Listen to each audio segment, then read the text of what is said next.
player has been activated.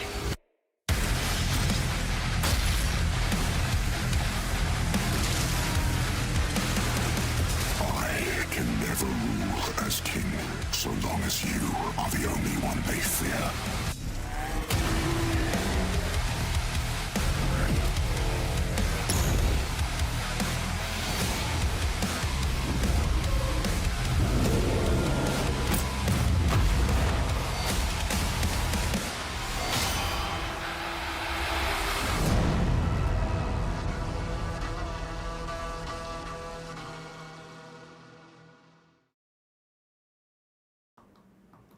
Hello, fellers, and welcome to the ID 35th anniversary. My name is Joshua Boyle, Senior Community Lead, and I'm joined by none other than, raising his hand first, that's Game Director Hugo Martin. What's up, brother? Hello. How you feeling? Pretty good, pretty good. Got a dry spot in my throat. Oh, no. You got a bevy to fix that? What are you working on over there? I don't know. I'm struggling. How you doing? Good, man. Good. Yeah, this is a wild time. I feel like we just did the Doom 32nd anniversary like 5 seconds ago, but I guess that was like December. But it doesn't feel like it was that long ago. We have a special guest with us. Speaking of which, executive producer Marty Stratton, what's up, man? Hello. I thought I'd start like you. No. How you doing, brother? Happy 35th anniversary. How you feeling? Yes, it's awesome. Yeah. I we really don't have anybody who's been around 35 years anymore, but it's an awesome anniversary for the studio. For everybody who's been involved with the studio over the years. It's amazing. Yeah. It's amazing. It's something for everybody to be proud of. We're super proud of it, and love that we get to share it with people. I know the only survivor we have is Miss Donna, but I think we still can't get her on stream. All 35. That's true. I know. That's true.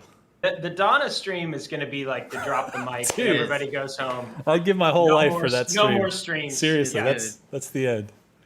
It's going to be amazing. That we got to like the Truman, like the end of the Truman Show. You know, exactly. Like just like Donna just said, "Bye, y'all." And I can't wait. It's going to be. I'm glad we were able to put this together. Like we are actually broadcasting from two different studios, Marty and I. You're breaking the illusion. Right next to each other. Oh my god, that fist! I like how it's zoomed in on his, so the fist fight looks crazy. It's like Kaiju Jaeger all over again. Yeah. We're right next to each other. Yeah, I love that. In the streaming room, and we're excited. Can I be honest? I'm not even. What is the plan today? I forgot. Nice. So we're gonna go through stuff and. My favorite Hugo is the Hugo that sits down and he's like, "I'm into it. What are we doing?" It's good shit. So this is I'm glad you asked though. It's a good setup because we talked about this a little bit last week, but like let's talk about what the stream is and what the stream isn't. So what it isn't, even though I know I saw a lot of people, I think even some like articles of like, are we going to announce something about DLC or a new game or a new? No, we are not. That is not what we're doing today. It's really just about the nostalgia of everything created at that studio. Yeah, hit me. That's what Josh thinks. You guys know. That's my surprise. You guys trying to keep the chat on. The nuclear weapon just sees the numbers going. Chat. That's what he thinks. But we're gonna. Let's just see how it goes. All right. Let's see how it goes. Let's see. I like that. You're like, it could be the last 30 seconds. Maybe the last second. I might throw a marketing grenade. That's it. You have been known to pull a few pins in your day for sure. That's right. What was I going to say? But we are also, we're going to get to the point a little bit later where Marty has some stuff that he pulled out of, if everybody knows what a banker's box is, it's literally just the brand of those kind of like cardboard boxes that stack perfectly and everybody in every office has like hundreds of them. But it's a special one, I think, that he rooted through for all of you here with us today. Actually, so I do know what's going on a little bit more. Yes, I saw it, and you guys are going to love it. Especially, is Tyler here? Because Tyler's going to freak out when he sees this. Let's see. Tyler, I thought, if McVicker is on here. You're right. You're going to... Historian. You're going to be very happy. Yeah. When you see this. For sure. But also, I wanted to start with a little something that we put on social a couple of days ago, but You guys had a little party that sounded like this, at least at one point in the party. Happy anniversary! Yes. Can we give a special shout out to this dance right in the center? Just the improv. I want to see it one more time. Hold on. It's almost like he's conducting. Yeah, it really feels like it. No, we got some. We should Listen, he was into it. yeah, no, it was fun. We we just kind of had a I guess you would call it a happy hour at the studio with some cake and some beverages and some Holy snacks cow. and everything. There's 1,000 people watching this on YouTube. Oh. Well, now, Josh, we have to tell them stuff. You know what I had just for this occasion is what if we just showed this like we'd never showed it before, and we're like, this is the first tease of the DLC, even though we might have done this like last year. But what if we did that? People haven't seen it. Yeah. What if we did that? Would that be crazy? Listen, I think it's fine. Or now just I know where the snow's coming from. maybe just replay the launch trailer for Dark Age. I like that, but be like, did you guys see it? Did you guys see those little edits we made or something, and just drive them nuts? And they're just every frame, they're like, something's different in this one. I think. Oh, that's awesome. The weight of that weapon felt what? different. Huh. Chat, I'll think about it through the course of the stream. Try to think of a juicy nugget while we go through our stuff, and then we'll see. We'll figure something out. Nice. I like that. I like that every single time the stream starts, I feel like there's a little pressure cooker just happening in the back of Hugo's mind. And he's like, what DLC nugget? Because I feel like shout outs to Sneaky J Cool, to Hotto. Like, if you guys seen both on Reddit and on Twitter, like they keep the list of all the things you've said so up to date that when I look at it, I'm like, Jesus Christ, that's a lot. That's pretty good. Actually, you know what? I got a good one. Already? Okay. Are we gonna save it for the end? You tell me. No, save it. No, save it. It's the last thing. Okay. We always do it at the end. I got a good nugget. Ooh. I actually just left a meeting about it, so we're good. Fresh. I like that. Yeah. You're like, it could change by the time we even put it out, but for today, it's true. I like that. Yes, absolutely. But also, speaking of all the things going on around kind of the umbrella, because we're trying to like, with everything this year with the 35th, obviously we've got the DLC to talk about at some point this year when we're ready to like fully show it and talk about everything. But we've got so many things as far as like right now I'm just going to show this thing. So first of all of these, there's obviously stuff that's not on here that was made in collaboration with other studios, but these are all games made in reverse chronological order at id, which is just kind of nuts. Pretty awesome. Right? It's a lot of good ones. Yeah. And even kind of, because it's a very fuzzy, time that first year. Yeah. They were doing a crap ton of stuff in 91. In 90 and leading into 91, it was, I think they made like, I don't know, so I should know this number, but it's something like 15 or 16 games in their first year. Like it was just like multiple games in a month would release. It was pretty insane. So we kind of have Commander Keen there as the origin, but you know, there's like Catacombs, Catacombs 3, like Rescue Rover. I mean, Dangerous they were all that stuff. Yeah, you're right. Dangerous Dave. They were cranking games out in that first year. So that's true. It's hard to accurately represent that, and even some of them were commitments to FormGen and SoftDisk and other things like that, stuff that they actually don't own. So it's kind of what the company is known for, but. It was really it's a really great story that first year, just how prolific they were. True. Did you guys know that, first of all, these games are on sale. We'll get to that in a second. Did you guys know you have 140 Game of the Years between just 2016, Eternal, and Dark Ages? Hugo, did you know that? I didn't. I'm texting Tyler to get on. Okay, good. Thank you. That's important. Because Marty and I were just looking at this before, and he's like, "Is that number right? We're going to get fact check." And I was like, "It's the best information I have. That's a lot of Game of the Year." Hugo's our CMS. That's right. Our customer management system. That's right. We're like, I don't see it, Tyler. Can you get Tyler? I'm sorry, so how many games? Really? 140, Brett. Across all the games. Yeah, that surprised me. But and also, my God, I didn't even know there was that. And that's through the history of it. Like through those 3 games. Yeah, they've been nominated 140 times. That's what we're told. I don't know if that's nominated. Like maybe that's just all magazines and yeah, right. Or like Tyler's like, it's my Game of the Year. We're like, that counts. That one Yeah, I counts. have two cousins, I think, that are included in that. People have said it's their game of the year on social media 140 times. That's all we look. We've got screenshots of all of them. I don't know if they edited them, they deleted them. We've got them. They're captured forever. So 87 of them are from me, and then the rest are from. You got a lot of Smurf accounts. That's a good number. But also shout outs to the sales team. It is so hard to get something like 66.6 actually happening to be fun with it, because it's always like technically, and we're like, can we just say 66.6 please? So this is actually technically right now, this is true. It's the deepest discount ever for Dark Ages. So if you don't already have Dark Ages, or your buddies don't already have the deluxe, which will get you the DLC when it comes out, ... which we're not talking about exactly on this stream, but that is all available right now on right now. The sale is on Steam and on PlayStation 5.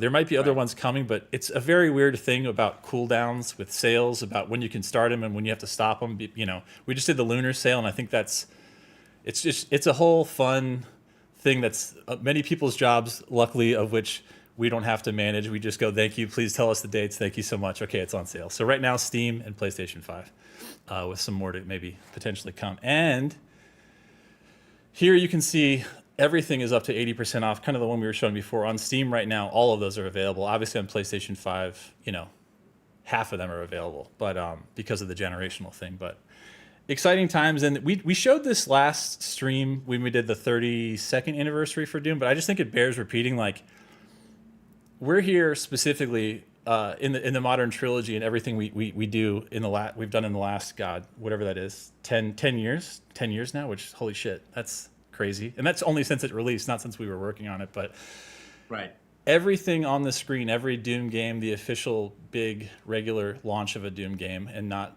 side project things, are all on modern platforms. So we're talking about Xbox Series XS, ROG Ally, Steam, Steam Deck, PS5, PC, and every other place. Nintendo Switch 2, most of them. Actually, all of them. No, actually not Dark Ages.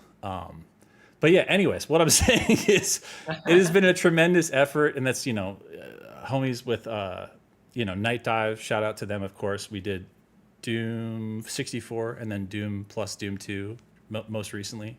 And of course, Heretic plus Hexen isn't on here, but another awesome collab we did. But it's just crazy to me and so cool to me that, like, when we're talking about the 35 years of id, that, the preservation has been done. We've done the work to actually get it so that these things are all playable, not just on PC, which of course almost everything's playable on PC forever, but on a lot of other platforms. It's pretty rad.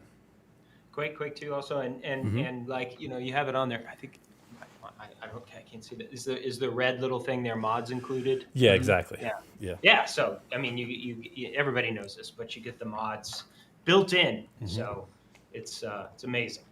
It's really it's a when you have the 35th, it's even more like, oh man, all of our stuff, this incredible catalog of stuff is just you can go out there and play it on whatever you have. It is nuts. 32 years. I also love how we can also get ratio just by chat. So Dacian Ryder on YouTube says Doom pregnancy test beats them all. It's hard to argue that that's not true. Whoever did that, bravo. Pretty awesome. But speaking of which, it's funny. I'm going to play a clip that just premiered this morning on their channel, and then I'm going to play a clip recently, and I want to ask Hugo a question about it. So first, we're going to start with this came out this morning at like 9 a.m. from their channels.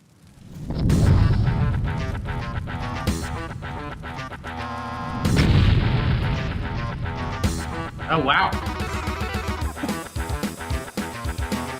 Is that? Yes, sir. That's real? Yeah. Holy cow. All right, so I'm glad. I haven't kept Hugo up to speed enough on that. No, that's good. This is a genuine reaction. That's amazing. Because now I've got this queued up if it works right. Let's see if it does. Hold on, where are we? We are here. I've got this queued up to play from 2 streams ago, I want to say it was. Because I didn't know if you were playing along or if you were actually like, I couldn't tell because I think no idea. I think your improv comedy has gotten so goddamn good on these streams. I can't tell anymore. So here's the little clip I'm going to play. But love it. Maybe next stream I'm going to have my Doom arcade. I'm assuming that thing plays Doom or is Doom. It's not out. We don't have Doom on Evercade, so I almost slipped right there. I was like, there you talk to go. Evercade, see what's up. Maybe But, we That's could not turn me this trying into to an sneak actual, something out. That'd be That's amazing, dude. Can you imagine how sick would that be? Because You know right what now would it's be? like, what were you gonna say? Would it be so cheesy, chat, is if that was the plan all along? Like Josh and I scripted that, and then I just said that, okay, and then at the end, I'll be like, oh, do they have Doom? And Like you just pull it out or some crazy Yeah. shit like out of your backpack. It's like, how in the? wouldn't that be cool? That would be cool. That'd be sick. That would be. I, So I didn't know if you were trolling me that whole stream or not, but I'm glad. I swear to God, I had no idea that we were doing that. That is the funniest thing. Chat, that's amazing. I'm excited just as you are. Yeah, we're doing it. I know. Speaking that is of, awesome. Some cool stuff too. yeah, it's really really cool. I can't wait till we can talk more about that with them. But Yeah. I also wanted to highlight. Let me see if I can pull it up in the right place here. So many buttons. Where is it? It's hiding. It's right Chat, here. we're eating good. I'm saying. Look at that. I'm saying. That's good news. It is good news. So right now on the Slayers Club, which again, if you haven't joined it, also if I refresh this, I think we have the 35th stuff. There it is. It's in there now. You guys made some really cool key art for the 35th, of which we also thought it was really important to get a bunch of different sizes for your phones, for your desktops. Also, special shout outs to Andrew Holsholt. I was like, dude, what's the exact size of ultra wides now? Because I'm still not on the ultra wide bandwagon, but I know that we've missed it many times, many years. So we now have like the ultra wide one available, and of course, you know, all the different phones and orientations and stuff. So if you haven't already and you wanted to grab the 35th art, come here. And I know chat also on Twitter especially, like they want a logoless version. Just let me know what the perfect dimension for that you want, and I'm sure we can make that happen too. So, but anyways, go check that out. And that was a who was that internally that made that one? I can't remember for the 35th art. I know it was like a team thing on the art team. I want to say it was Olympia. Nice. Similar to her style. Yeah, I think it might have been Olympia. Hell yeah. She's so good with the graphic design stuff. Yeah. But, no, I love that image. I think it's so strong. It's really really cool. Yeah. Speaking of Holsholt, congratulations on Iron Lung. Iron Lung. Dude, let's hear it in chat, like for real. Like, what was it? It was maybe the number 2 movie, at least for the whole weekend. But honestly, it was number 1 until they like removed it from the box office for reasons. But like, let's just like put our heads around the fact that Mark and his amazing team went from making YouTube videos to making, you know, more and more like bigger productions. Played Dave Zemensky's game a couple times, but the one particular time that everybody calls out on stream, loved it and was like, hit him up in DM and he's like, hey, would it be cool? Like, should we make a movie about that? Of course, they jump in Andrew Holsholt, who we all know from, from obviously working with Dave before, from Dusk, from Rise of the Triad, and then working with us for Ancient Gods Part 1 and 2. I mean, and did the Doom plus Doom 2 IDKFA kind of redux, which is amazing. Super talent. Yeah, it's just like, He's the best. it's so cool to see independently someone make a film about an independent game, completely blow out the box office, of which they made that deal themselves. It wasn't through like this third party. It was like call up AMC, call up Regal, then start getting the international going. It's just like, it's like one of us winning. You know what I mean? It's like a real human being winning. You know what I mean? In a group of them. Listen, it's connected to our genre, you know, like horror, FPS, you know, fun, hardcore stuff. And it's great to see, one of our own, you know, adjacent to the Doom family, Holsholt. He's definitely 100%. a part of this group. And we're super fans of his work. And we work with him often. And to see him succeed and the projects that he's involved in, and certainly, Iron Lung, Zemansky, I mean, Dusk, like, you know, these are just great games that are part of the FPS landscape. We're excited to support anybody who has success, you know, with anything connected to FPS and good old action horror. Man, that's awesome. I know. It's so cool. But speaking of kind of the history, because we're about to get nostalgic AF, but before we do, I feel like it's only right to hear from some of the founders themselves, of which we've got a couple of prepared videos that I'm going to try to play and get the audio right. So if you guys are ready, I got a special one up first. Here we go. Hi there. Hey. Hey everybody, how's it going? Welcome to the 35th anniversary of id Software. Wow. Can't believe that it's 35 years. We're that old. Yeah, I'm really old now. Ooh, Thanks. Yep. id Software. Didn't start out to change the world. We started out making games together, and then there was a technical breakthrough, and we had to actually start the company. Yeah, it was like, wow, no one's done this before, and the ability to sort of see like, oh, this is like, we have to grab this brass ring. This is it, like, let's go. We need to be making games together, not here. Yeah. In our own company, basically. Yeah.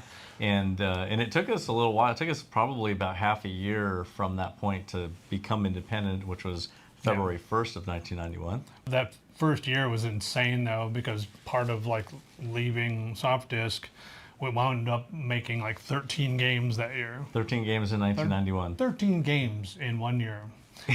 Four people. Which was 13 games. A lot of coding, a lot of game design, a lot of and art. a lot of art. Oh my gosh. Yeah. Yeah, Adrian was supernatural. Animal, yeah. But yeah, our from the very beginning, even based on a technical breakthrough, our like philosophy was technology, super important, but also design. If you don't have design and technology together, you're not going to have the best game that you can. Yeah, they serve each other. So like technology shows you what you can do, and design takes advantage of it, and they kind of like keep raising the bar for each other, so it's like the 1-2 punch of id Software was really like the strong tech and strong design. We just kind of worked together so well that everybody was doing the thing that they knew how to do, and they just said go, and that's what made us so fast. Yeah. A lot of practice. Yeah, a lot of practice. So, yeah, it's sort of like those 13 games and the games we made before id was all like us learning our craft, where we learned how to really make games and get a lot of games under our belt. We each made like at least 50 games before getting to SoftDisk, but it was more like seeing what you could do with together, like actually being empowered. We were really lucky that we met each other because we all worked together really, really well. One of the things that we really cared about in the early days also was our community. When we saw that our community went through extreme lengths to modify Wolfenstein, we knew that we needed to make an open game with our next game, which was Doom. When that started happening to our games, it was like, hell yeah, we want to play your games with our tech. It's amazing. So we just supported that, and it's really important to building our community, which is all the people that love playing our games. Like, why not? Why? We didn't want, we were not like gatekeeping the game. It was like the game is for the players. Let the players do whatever they want with the game, and that was like that was the spirit, because we're off on the next game. Have fun with this game. We're making the next game. Yeah. Just like and it's so amazing that the games have lived on through that modding all these years. That people are still playing and still making. Is just an honor to have happen to your game. The newest games from id, we can tell, are about speed, about technology, the amazing work trying to distill the original Doom into a brand new game that still has that spirit. It felt totally right when we saw it in 2016. Yeah. I mean, every time like a Doom comes out, I'm just like, is it scary? Is it dark? Is it fast? These are, and that's fantastic. It instilled in us a desire to be at the forefront of technology, whatever we were doing. Keep technology at the forefront. Keep that sharp edge at id. Yeah, that's right. We'll see you in another 35 years. Yes, correct. Thanks for coming. Thanks. Take care, and thanks for playing all these years. And congratulations on keeping the company alive. Yeah. Super congrats. It can be hard. All right. Love ya. How cool is that? That's amazing. It's amazing. I know. Thank you to John Romero and to Tom Hall. Also, when Marty sent me that video, I'm sure we were also like, I was like, how are they together right now? This is awesome. I know they're kind of like both were living in Ireland or Ireland adjacent, but like I did not expect to get a 2-for-1 video, which I was like, this is incredible. Yeah. They've been friends. I mean, they've literally been friends since back then. So it's just huge. Well, congratulations to them, obviously, to all of the founders, and and just thank you, really bottom of the heart for sending that. It's been fun to be in touch with them. Yeah. To be in touch with Romero on that stuff, and you'll get some other little tidbits from those conversations. But yeah, just what a, we're always so thankful to be a part of the legacy that they started. They really set something in motion back then that is just, it was super special, and I think it'd be interesting to see sometimes, like it'd be fun to have one of them in the office for like Ooh. a couple weeks just to see, because I think there's still, obviously development is massively different. And they're both still making games, so that they understand this. But I'd love for them to see kind of how much of the spirit is still here, and kind of a sense of independence and just I mean it's a real thing when you say a company has DNA, and I think it's still very, very true to this day. So always tons of appreciation for what they did. The design of the original Doom is in every game we make. 100%, I mean, and we study it like a young artist would go study the Mona Lisa. And every time you play it at the beginning of every project. I learn something every time. Everybody does. So because that's how good it is. It makes me personally really proud, and I know it makes the team really proud, all of us, to that they approve of it. We're trying to honor the legacy. It's a tremendous amount of pressure, and we're here for it. They got to be good. Like people could disagree with decisions we make and things like, but I mean, this week has been about this. Like people care about the games we make. That it has a great legacy. We just simply need to care.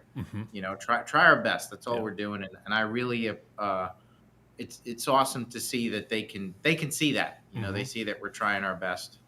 Speaking of which, I got another one that some people have already seen on the internet, because I'm pretty sure he posted it on Twitter. And by the way, when I switch this, I just want to pay attention to, I don't know how the hell John Carmack posted a video in 1440 on Twitter. I swear to God, it's not possible. But if somebody could figure out, it's John. So here's John Carmack.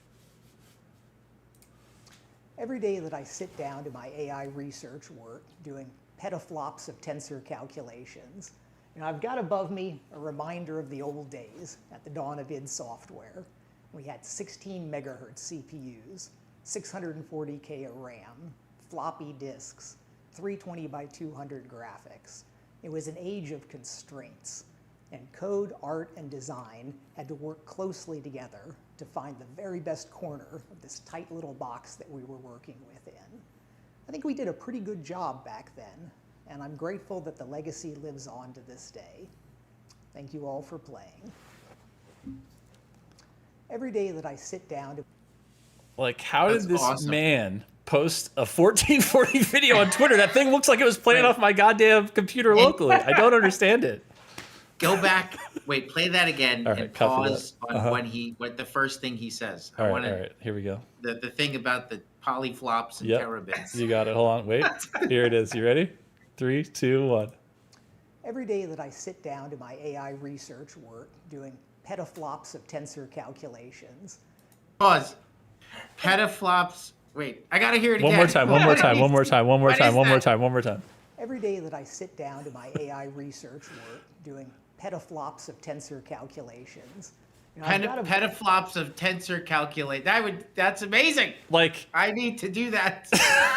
That's what I'm saying. It's like, I just love that no matter like how near or far John is to that office, I feel like he's somehow solving the world's problems wherever he is. Just like, I don't know what those numbers mean. I don't know what any of that is, but I'm sure he's on it. I'm so glad that he is, because my God, he's a genius. Anything that you are doing that involves petaflops of tensor calculations is important. Yes. Not just, it's like, we're talking humanity. Like, Period. Yes. Yeah, I'm pretty sure he just saved us from an apocalypse. I was fortunate to work with, I say work with, Not really. I worked in the same building as John. I'm not. Yeah, there's few people who can say they work with John. That's fair. Definitely some of the but like he is next level, and that was the case. I mean, if you like this history, I would seriously recommend going and reading John's book, Doom Guy. And watching some of the there was like they did a 33rd stream where him and Carmack, where John Romero, Carmack, and Tom were on together. They've done a few things over the last few years where they've kind of reunited in different ways and with different combinations of people. But definitely Doom Guy is worth the read. I mean, it's really it talks about like so much of that. You see it in those two even still, and just how brilliant John is, and Romero as well. Into just them coming together for that. With the anniversary, but the two of them coming together. The fact that John Romero was a designer and a programmer and could actually speak Carmack's language, is I mean, it's super. It's just like when you think about like how you get to 35 years, or that even just. You think about Doom and Wolfenstein and how a genre was created more or less with those games. It really is like this special sauce. I mean, we say special sauce all the time when it comes to games and game creation, but that was a special sauce. The group of people who came together and just their strengths was really remarkable. Yeah, I only spoke to him once. He said to me.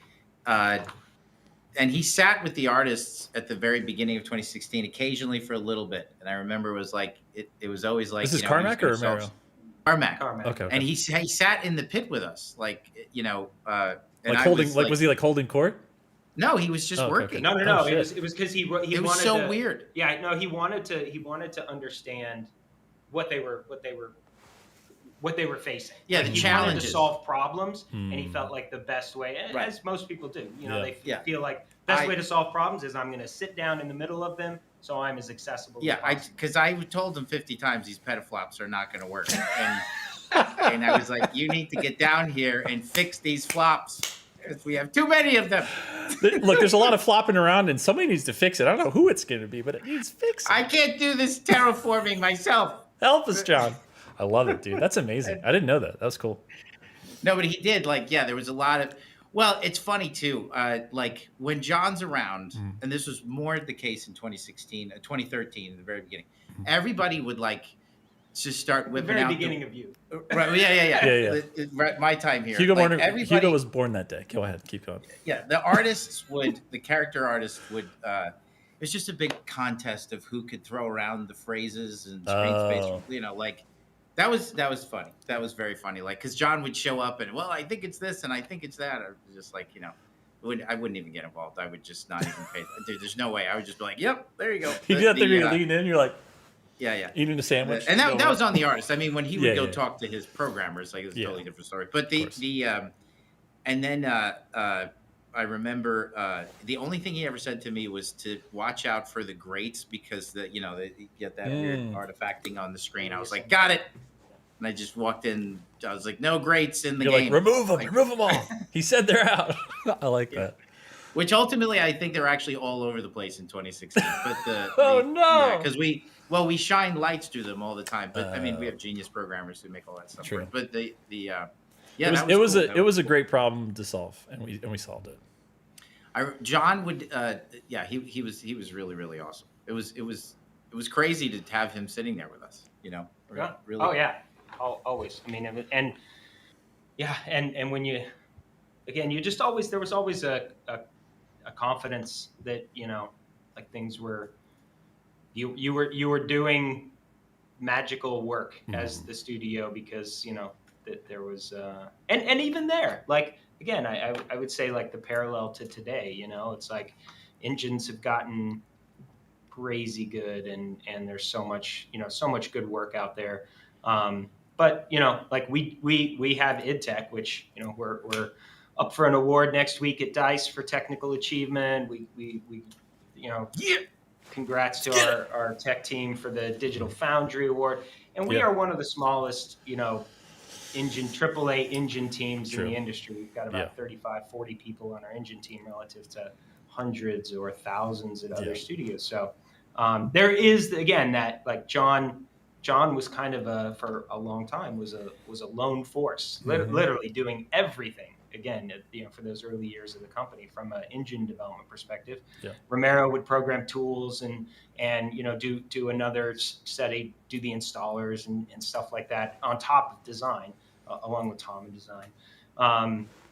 So there is that very kind of small team mentality that still persists, and big brains achieve. Well, it's I always say it's like Disney, like for sure. If you're an animator and you show up at Disney, you just feel it. You gotta be on your A game, and it's because of John, like in a lot of ways, and all of them. I was going to say, John. Hugo, speaking of which, the whole founding team. We've got one more amazing get who's been called, I think already by, Romero and Tom Hall called him a beast, an animal. We've got the one and only, maybe fastest, greatest pixel artist of all time, which is none other than Adrian Carmack for us. Here we go. Oh, that's awesome. When we started at Software 35 years ago, we had no idea how big it would become. The fact that it's still here is due to the developers and the fans. I'm so very grateful and fortunate to have been there at the beginning, and even more grateful to see what it's become. Happy anniversary at Software. Cheers. Dude, how chill is that man who just was pumping out, like, you want a pinky? Bam, here's a pinky. You want an ip? Here's an ip. What are you going to say? I saw him at a bar, and he was exactly like that. We ran into him in a bar in Lower Greenville, and the whole team was there, or a good amount of them.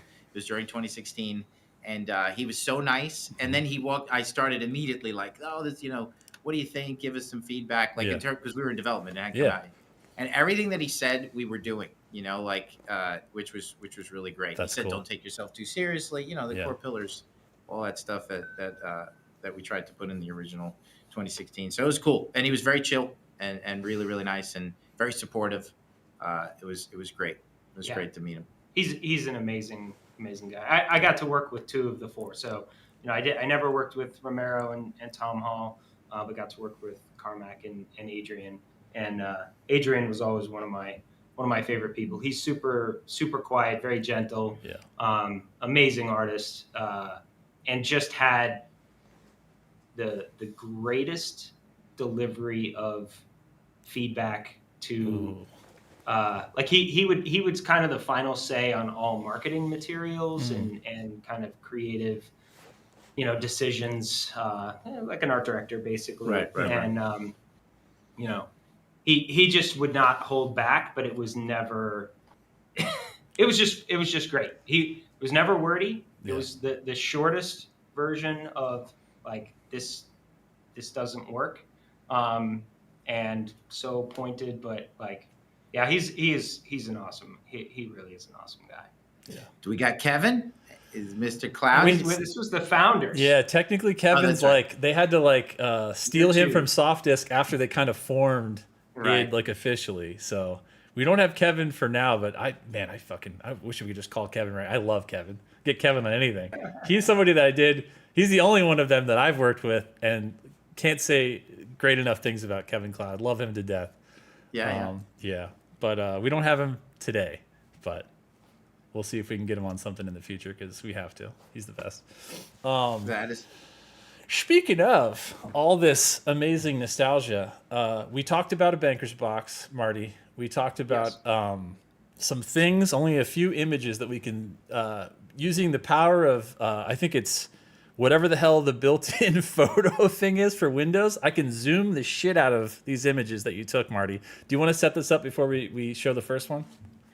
Yeah, so when I first started at id back in like 2000, one of my jobs was to clean out this not clean out really. It was like we had this file room that had a bunch of boxes in it and employee files and all kinds of stuff, and it was just kind of like it just needed to be organized. But there was definitely some stuff that hadn't been looked at in a long time, and I found, like, as I went through a number of different boxes, I just kept coming across these different things that really were, as I looked at it, about, like the formation of the company. And there is, I know that that what we have here is honestly probably like a minuscule amount compared to like what John Romero has, because he is definitely the historian, and I know he has a ton of stuff. He's shown stuff on his streams before and everything.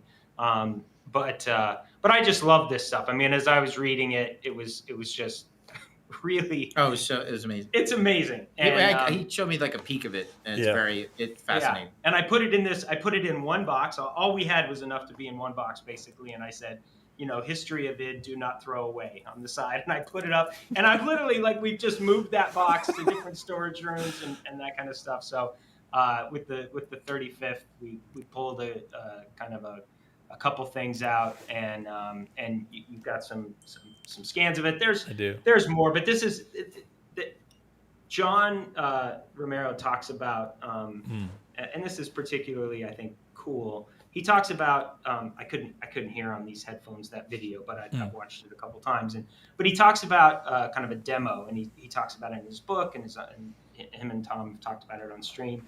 There was basically this piece of technology that Tom and John did. Tom Hall and John Carmack did for smooth scrolling, and kind of a different technology than it existed at the point on PC. And well, actually, I think you have the picture of just like the general stuff here. All right. So first, I'm just looking at this stack, and again, I have the power of zoom, so I can zoom all over the place. And I just want to say, I see that Tyler's on here, so this is the part that I knew Tyler. That's why I asked you to come in, because I knew you wouldn't want to miss this. Yeah, good call. So we got some stuff from some correspondence, I'll call it, because it was actually letters that you print. You have a real letterhead. And by print, I also mean, we'll get into the Scott one in a while, but we're talking about like dot matrix printers, of which this whole thing content-wise is hilarious. But I think there's even a, look at this, Guys of id, CEO to John Romero. This is from Bobby Prince. Is that right? From Bobby Prince back in the day, yes. Wow. What's amazing is people used to print this stuff. Yeah. Print it, and it's all folded to go in envelopes. It's so cool. It was like really, really the old days. All right. So up next, this is kind of exactly what you were just hinting at here. So what are we looking at here? What's this big blue disc? Big Blue Disc was kind of a magazine type of subscription. But so back in the day, again, you would use discs. You would get a disc from something, a magazine or whatever, and you could overwrite it. So you'd play it, and then you basically just had a blank, piece of media that like you could tab right here, right? You just reformat. Yep. Yeah, there was actually a way you could flip a thing in there and lock it, so that it didn't do that. But if it was unlocked, you could basically copy over it. So you would get like the Big Blue Disc, and then probably once you've burned through those games, and demos, you would throw it in there, format it, and then start doing your own stuff on it. And you basically had, a little piece of media. Which is cool, because some of these they would just send you, like, remember like AOL, and this is like, we're in a little bit in the future now, but like Prodigy, AOL, they would send you a disc, and you're like, that's free real estate. That's going to be shareware. That's going to be me, passing a wad I made to my friend from Doom or something. So these were like, I love how perfectly dated this looks, because it's a perfect encapsulation of the time where he's like, there's too much shit on the front label. I'll just put a little sticker on it. I'll just write on it. Dangerous Dave, copyright infringement is also a nice touch too. Right. It's good. And I need to caveat. So this disc is not one that we have in our banker's box. This was not one of those things. But so we'll get to this thing that I had in the banker's box here in a second. But when I was talking to Romero, about what we have, he then sent me this. So this is the great lead-in. He talks about this little piece of technology, and again, read the book. It's great. Yeah. Watch the other videos. I'm not trying to co-opt their stories. Totally. Or make them our own. I wasn't here at the time, anything like that. So definitely get the truth from the source. But I just want to read what I'm just going to read what he sent me when he sent me this. He's Please like, do. when I first saw this, he's like, here's a photo of the legendary floppy disk, Dangerous Dave and copyright infringement. When I first saw this disc, this label written by Tom said Dangerous Dave Picks. You can kind of see it. Yeah. In here. So they were trying to trick him. They basically didn't want him to kind of know exactly what was on the disc. Okay. Tom used this disc to copy the original Dave graphics animations so John C. could use them in the scrolling demo they were working on from 10 p.m. to 5 a.m. And like, Jesus. This is their MO, man. They're working. Yeah. They literally worked nonstop. Yeah. Then they were deleted after they had been incorporated into the demo. Tom then put a Post-it note on that, said run me on the Post-it note, and put it on my keyboard at 5 a.m. When I came into the office at 10 a.m., I saw the disk, took the Post-it note off, put the disk in the drive, and ran dave2.exe. Mind blown, hours passed. When I finally took the disk out of the drive, I used a Sharpie and overwrote the bottom text so the name of the demo was clear, Dangerous Dave in copyright infringement. And if you don't know, basically they took Dave and recreated Super Mario Brothers. 3, yeah. Because that technology was really only John basically thought he could recreate that technology, which was only really possible on Nintendo at the time. Yeah. Because of the kind of the way the hardware was built for it, right? The way that hardware was built for it. But he figured he could do it on PC. Did it in like a night, you know. He says that this disc is the beginning of its software, game engines, and eventually the FPS. Pretty awesome. Which was amazing, and I knew that whole story. I knew it kind of before I read his book. Yeah. Then I read the book and I was like, oh, okay, and that really let me have a full understanding then of what we also have, which is what I've had in this box, and I've always loved. We actually have the disc in our trophy case so people can see it when they come on the tour. Which is they took that demo, and John and Romero thought like this is the next. And this was before they became id. This was when they were still working at SoftDisk, and had kind of like basically started moonlighting as their own thing, and that's when they were Ideas from the Deep. Kind of their but they were still part of SoftDisk. They were even using SoftDisk computers on the weekends. They were kind of taking them home, working at a lake. I was going to say, I love how this is actually a soft disk. You can see for it. This is from there. Exactly. Yeah. No, it's amazing. So they did all that, and then they're like, hey, let's try to sell Nintendo on putting Super Mario Brothers on PC. Yeah. So they expanded that little demo that was on that disc into I think it was like a 3-level demo. Super Mario Bros. 3, Ideas from the Deep, and then they wrote this cover letter basically saying, we think this is pretty amazing. Nobody's done this, and we'd like you to entertain doing it.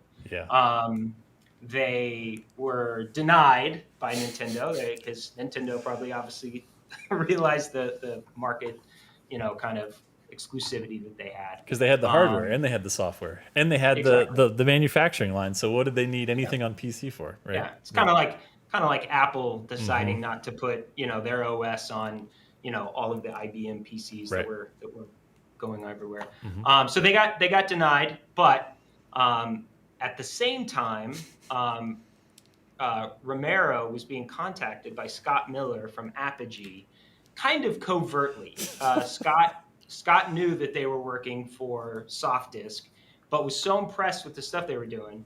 And again, this is like the convergence of a couple things that just it's like gasoline and fire happening to be shot at each other without knowing that it was going to combust, and it just happened to combust. But Scott was contacting John, and really John and Romero and Tom and Adrian, they knew this is big time. This technology, it's basically any kind of, in the book John refers to it as disruptive technology. When you're starting a company, you want to have something that is now called these days disruptive. Right. And they knew they had it, so they knew that they basically had something special that they could build a company around, and the passion for making games was off the charts and all of that. So, but at the same time, Romero's being contacted by Scott Miller, who's the head of Apogee, and he's sending them these crazy letters that are from different people just trying to get his attention, and Romero was putting these up on his wall. Yeah. And then kind of finally realized that they were all coming from the same person. So he wrote him this letter that you can see, I have taken a considerable amount of time to reply to your last letter. The reason is because I was infuriated when I found out you had written to me previously about 3 or 4 times. So again, it's just, this is it's a great letter. It's a great story. When you zoom in, you see that this is printed on, like if you're my age, you remember how these sounded. It was like the my God. printer as it prints across there. Yeah. But remember, you could also do things like you could do like connected pages. So everybody that was like having a birthday, it's like you got the dot matrix art and shit. You remember that was because you had to turn side, because all of the pages were coming out. They had the holes along the perforation. Side, yeah, and it was a stack of paper that was perforated. Yep. So you get your one page and tear it off and all of that. So, I mean, this is definitely like, okay, boomer type of thing. But like, welcome in 35 years anniversary. Yeah, no, it's really amazing. Yeah. It is. And I've always loved that these two things were literally happening at the same time, not at all related. They have this piece of technology that they know is like the next generation of PC games. Yep. They're already working somewhat independently, and then they're getting contacted by Scott Miller, who is basically selling him. And when you read these letters, I happen to have, again, I'm sure it's just the tip of the iceberg of the Scott Miller letters, but he was really like ahead of his time with what he was doing with shareware and games. I mean, you're talking about games like Duke Nukem and just a ton of stuff from the day that he was really the center of that world. And oh my gosh, I need my water. I thought you were tearing up there for a second. I was like, Scott? Give a shout out. All right, that's fair. No. But it's it's just amazing that again these two things were coming together right at the same time. And then within I think all of that was taking place like in September, October, November of 90. It's wild. And then they formed it February 1st of 91. Also, like you pointed out, like the way it's just like you can see there, he says, "Do you get the big blue disc?" Yeah, which is the, I was on their staff. That was over the a one. year. Yeah, exactly. Yeah. And also just like the way I love how eloquently like this is you're having like both an agreement, a business thing, and a fight at the same time, and it's just happening passively in these letters that are taking like 30, 40 minutes to sit there and type out and then print very long and then shove it in a letter. Like it's such a different way to communicate in a battle that's so like beautiful that we kind of don't have that now, because now it's just people going, I like it, I don't like it, send. Yeah.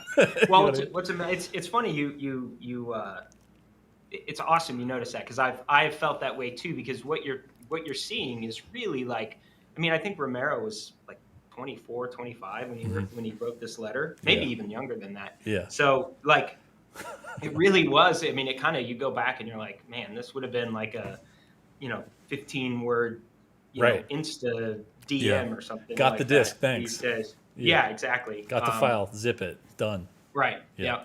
So it really was these very intelligent, formatted, well read. Yeah. And smart people communicating in written form in ways that, and like they're kind of jousting, like they're having fun. Like this leads to amazing deals that end up being Commander Keen, all the shareware stuff they did together before they broke off and started doing their other publisher, and then found GT later for like Doom 2. But this is like these are kids in their 20s trying to make deals, of which Scott was like impersonating different people just to get Romero's attention, and it worked. It's amazing, man. This is crazy. This is like Wild West. And then I mean, again, I could dive into the things, but it's like, here's like Scott would send there a few things like would send actually handwritten. Here's like a handwritten one on a legal pad, and just like well, that one's actually cool because I didn't send these to you, but to scan in. But that one was cool because he said, here's, at the time they were distributing, they were getting ready to distribute. This is a pre-release copy of this, and I that says Duke Nukem. Yeah, this note says enclosed. John Carmack, dated 2/13/91. Enclosed are Duke Nukem and. Not Duke Nukem 3D. This is before Duke Nukem. This is like... This is the 2D platform which is in shooter, early stages. Yeah. He's talking about Duke Nukem in the early stages. That's amazing. Also, shout outs to amazing. Gearbox and Evercade. They just re-released only for Evercade Duke Nukem 1 and 2, a remaster only on Evercade. Yeah, Duke Nukem Tied just it had back. its anniversary. Yeah, as well. yeah. They had their 30th, yeah, which is crazy. Yeah, yeah. Oh, also, I want to pause for 2 seconds because I said we would reveal something very cool and special here together that isn't Doom related per se. It's really more about a convention and a gathering of community, which we do every year and is also celebrating an anniversary this year. So I'm just going to cue a clip right now that we might have to watch twice because when I switch, you might not see the first logo. We'll watch it twice. Here we go.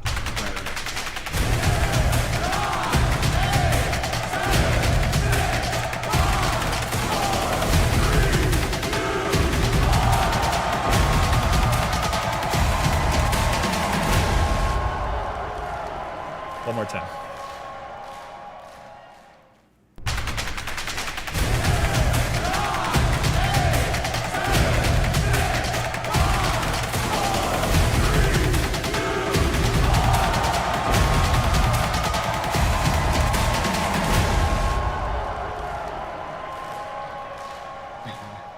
So, it's official. Not only is it happening, not only is it the 30th, but these are the dates of QuakeCon 2026, August 6th to the 9th.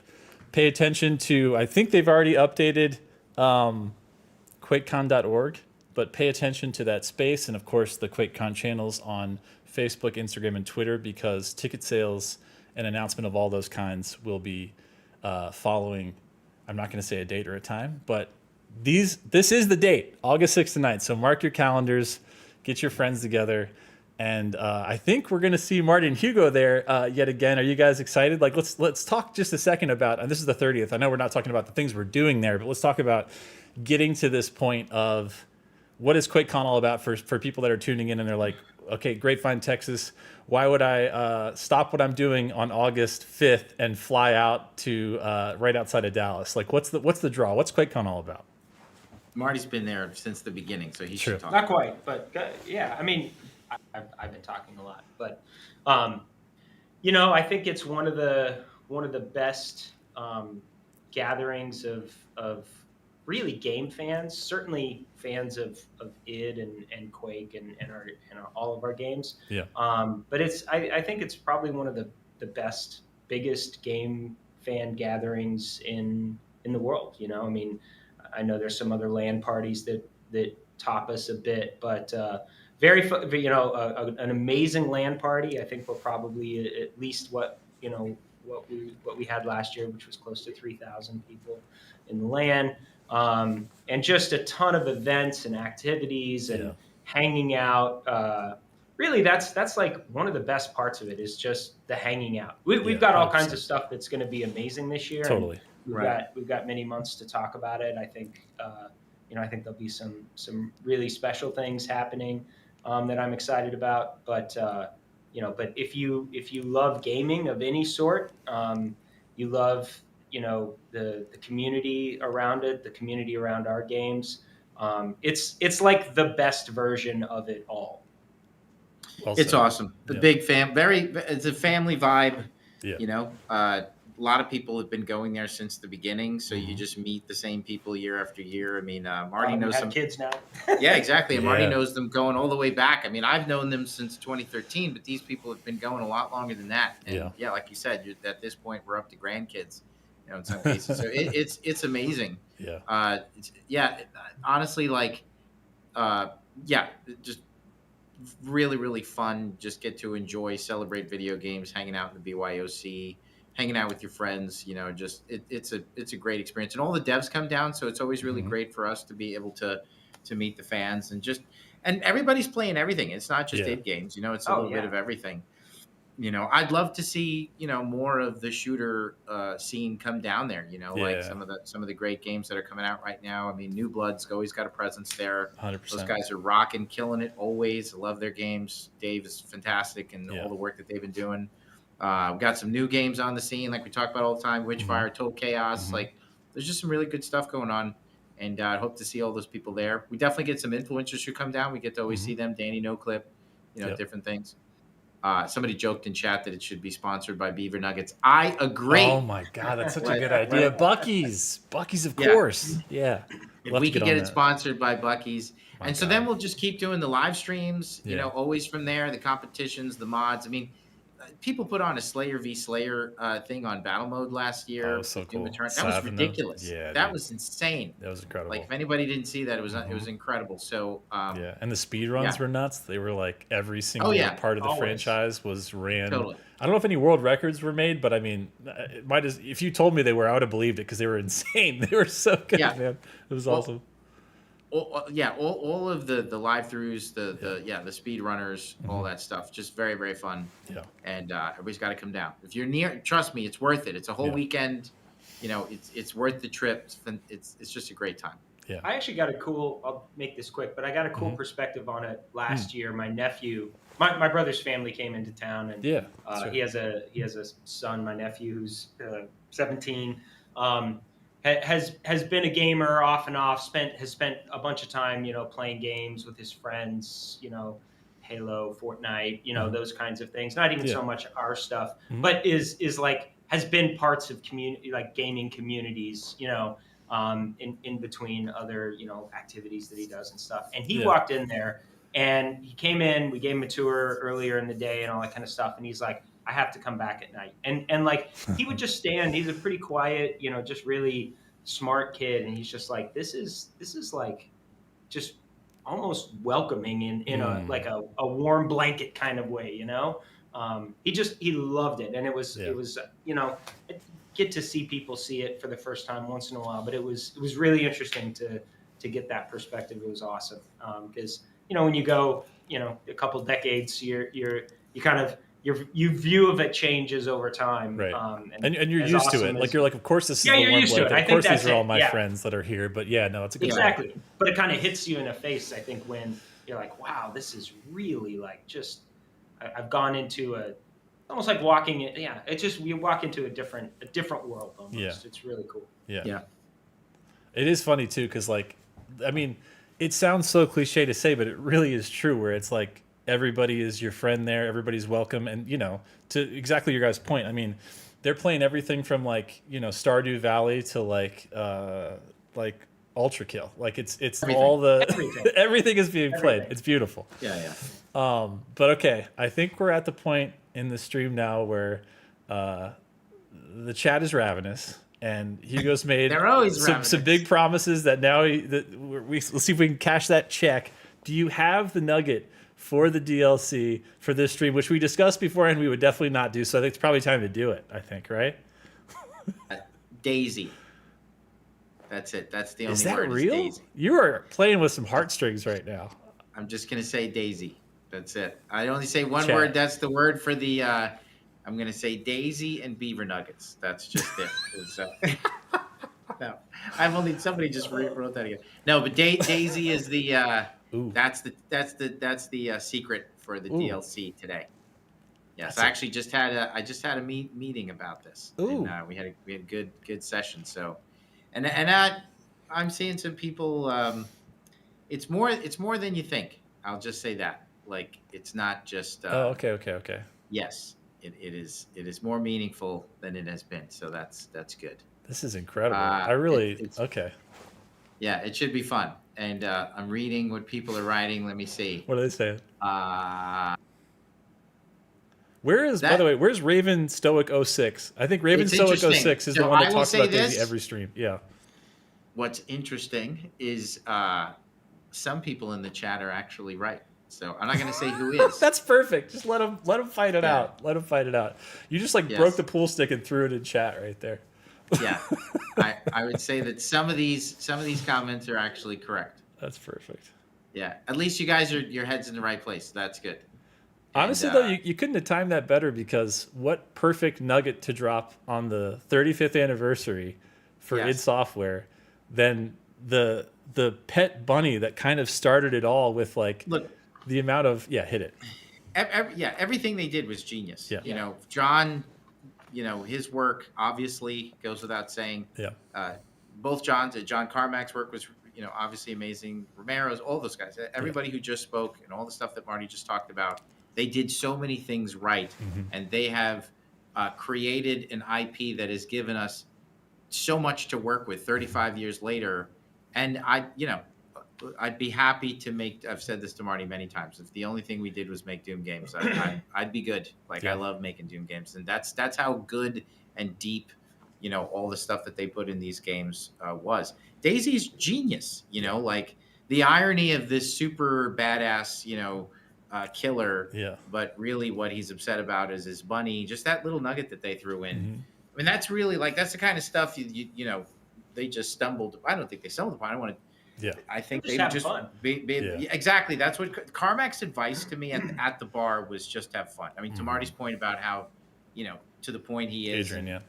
He just, that's all he said. I was like, went on a rant, so excited. We were all around him, like hanging on his every word. And he's like, you guys should just focus on making each other laugh because that's all we did. And we were like, that's what we do, And so, I think their instincts were so right in so many ways. Yeah.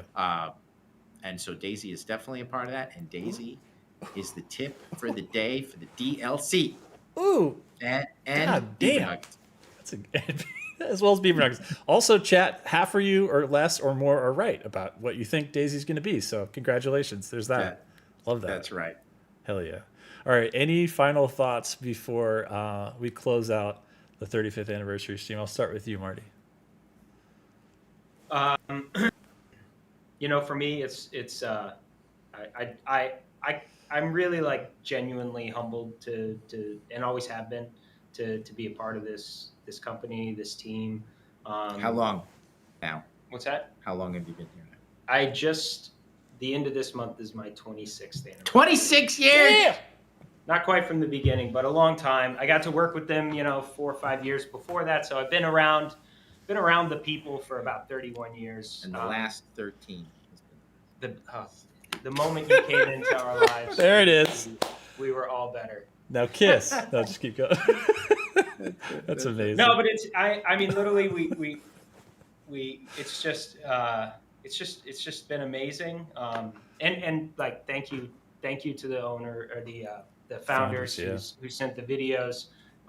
Again, it's been really fun to chat with them a little bit over, particularly Mr. Romero, over the stuff that he sent and the conversation around this stuff, and hope to be able to do more with them. But no, it's just been an honor, been a pleasure. As Hugo said, ton of hard work, but always feels worth it, and just hope for many more years ahead. Like it's great, and hope even beyond us that the next generation takes it even further. Are we allowed to, as appropriate to what we did today? Well, I've already brought it up, so it's kind of weird. No. Okay. Yeah. I know what you're talking about, but I think we're good. But all right, final thoughts from Hugo Martin. Right. Well, obviously people have seen Reddit. These games mean things to people, so that's what's really great. They've meant a lot of things to a lot of people. If people saw what's going on in Reddit, great to see that kind of stuff, and it's just another example of how impactful, the founders' work were. We're, like Marty said, we're standing on the shoulders of giants, and it's an honor. That's pretty much sums it up for all of us. It's been super fun. It's been an honor. And we just want to keep going on the next thing. The next thing is the DLC. That's We're doing our best. And thank you all for being a part of it. I mean, genuinely, like we always say it, but we wouldn't be able to do it if you didn't buy the games, you didn't show up for the streams, you didn't show up for QuakeCon. Yep. I promise you, there would be no more QuakeCon if there weren't, people at it. So thousands of people ready to land every year. Yeah. For 35 years, you guys have been the fuel in id's fire. So thank you very much.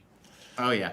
Speaking of, again, August 6th through 9th this year is QuakeCon, and Hugo and I will be back next week. I think we're going to do Dark Ages, and I think we're going to do new to us because we haven't played them on stream, even if we played them off stream. We're going to do some of the Repertorium 2.0 custom encounters by some community members next week. So next Thursday, 6 p.m., be there. Thank you guys for being here. We love you guys, and we'll see you guys soon. Marty and Hugo, thanks, y'all.